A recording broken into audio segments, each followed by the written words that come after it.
अभियान या देशभरि सुरु भएका कार्यक्रमहरू जनतासँग केही सम्बन्ध कायम गर्ने, हामीलाई शान्ति सम्झौतामा कुनै सामन्ती प्रभुहरूले राजा महाराजाले ल्याएको होइन। हामीलाई पटक पटक प्रधानमन्त्री बन्ने अवसर कुनै प्रतिक्रियावादी बुर्जोहरूले ल्याएको होइन। हामीलाई नेपाली जनताले माया गरेर, नेपाली जनताले भरोसा गरेर, जनताको तागतको बलमा र जनताका छोराछोरीहरूको बलिदानको बलमा हामी गएको हो। अब हामी कन्फ्युजनमा छैनौँ, हामी जनताकै तागतको बलमा यो राष्ट्रको नेतृत्व लिन्छौँ।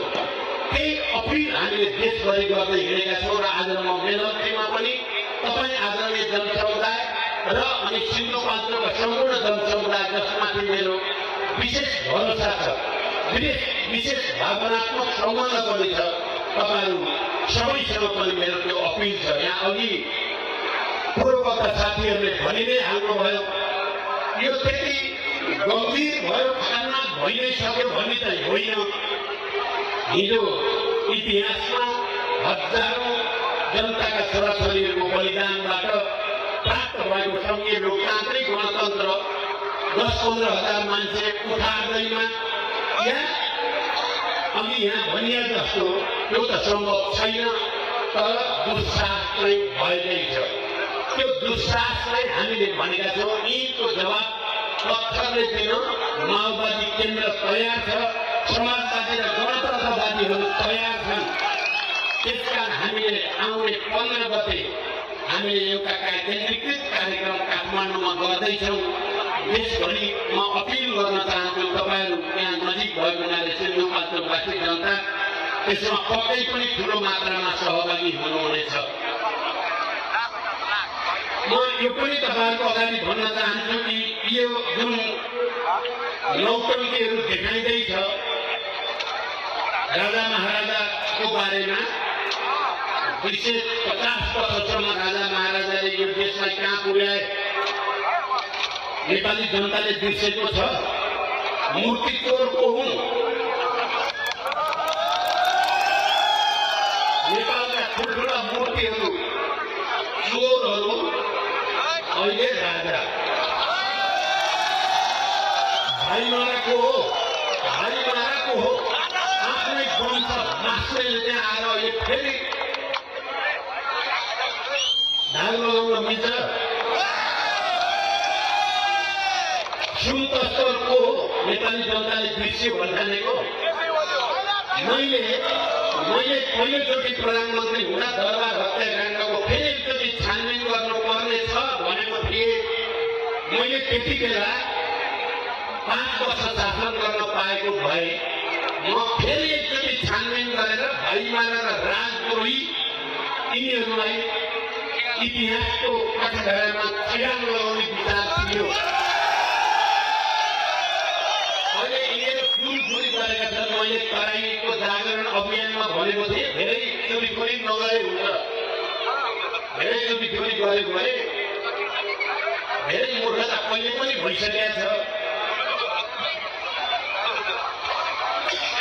अर्को मूर्खता गरेको भए नेपाली जनता उधार हुँदैन, अब नेपालका राजनीतिक दल पनि उधार हुँदैन भनेको थिएँ मैले। त्यसकारण हामी सबैले आवाज उठाउनु पर्यो। त्यति भयानक दरबार हत्याकाण्ड गर्ने मान्छेहरू त परिवारभित्रै थिए नि, उनीको परिवारभित्र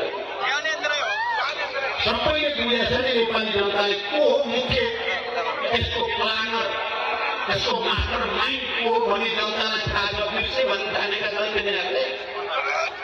तिनका आसेपासेहरूले त आफै लुक्न पाइन्छ कि भनेर तिमीलाई बोक्न सक्छन्। तिमी बढी उचालियौ भने या विदेशीका एउटा फोटो टाँसेर उनको घरमा आउँछु कि भन्ने सपना देखेको भने त्यो विवाह सपना हुनेछ।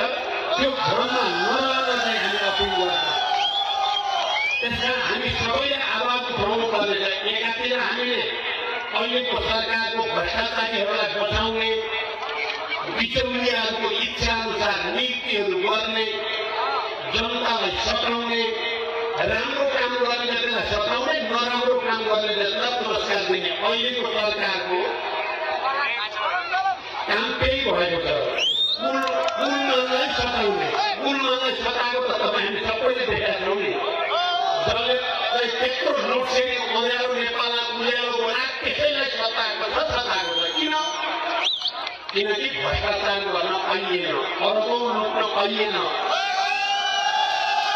त्यसकारण आदरणीय जनसमुदाय म तपाईहरु सबैलाई फेरि एकचोटि गम्भीर रूपले अपिल गर्न चाहन्छु यो सबै जटिलताबाट पार पाउन